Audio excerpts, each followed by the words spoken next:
Transgender Louisianians say they are no longer receiving Medicaid reimbursements for gender-affirming care. It's a story that our partners at Verite News are investigating. Verite News reporter Drew Costley joins us this morning with details. Drew, good morning. Thanks for being with us. Good morning. So, Drew, let's backtrack a little bit.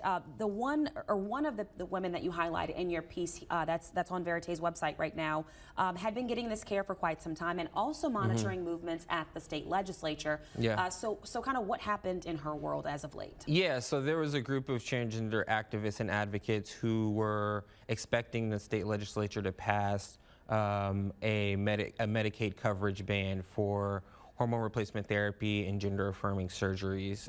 And that was for adults, correct? And that was for adults. So that was not the one that was passed a few years ago for minors. It was for adults. They didn't see that, but then later in the year, they started hearing that people were getting gender-affirming surgeries declined by Medicaid, and that people were starting to not be able to fill their prescriptions through Medicaid. So they looked into what was going on, and they found that we think that the Louisiana Department of Health has changed some of its policies as regards to covering gender-affirming care for adults who are on Medicaid. And so for these adults who had been getting the medication or the hormone replacement therapy or had surgery scheduled, where does that leave them?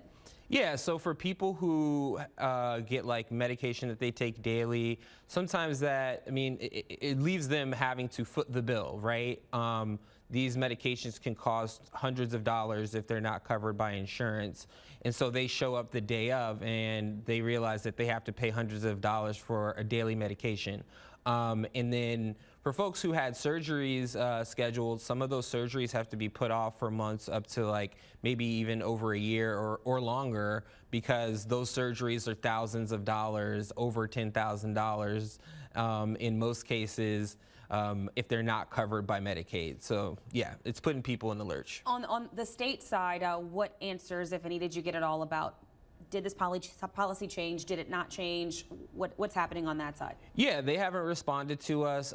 So, you know, they don't seem to want to own this publicly, at least at this point. They're going to leave it up to the public and the folks like us to figure out what exactly they did to try to discern it. But yeah, they didn't respond to our request for comment on the matter. And again, your piece obviously has way more layers to this. All of the different people who are being impacted or monitoring what's been happening in the state. Where can people go to read this entire article and follow what's been going on as you all try to get answers from the state as to what's happening here? Yeah, so they go to veritenews.org to check out this coverage and a lot of our coverage of the LGBTQ+ community. All right, Drew, thanks so much for your time.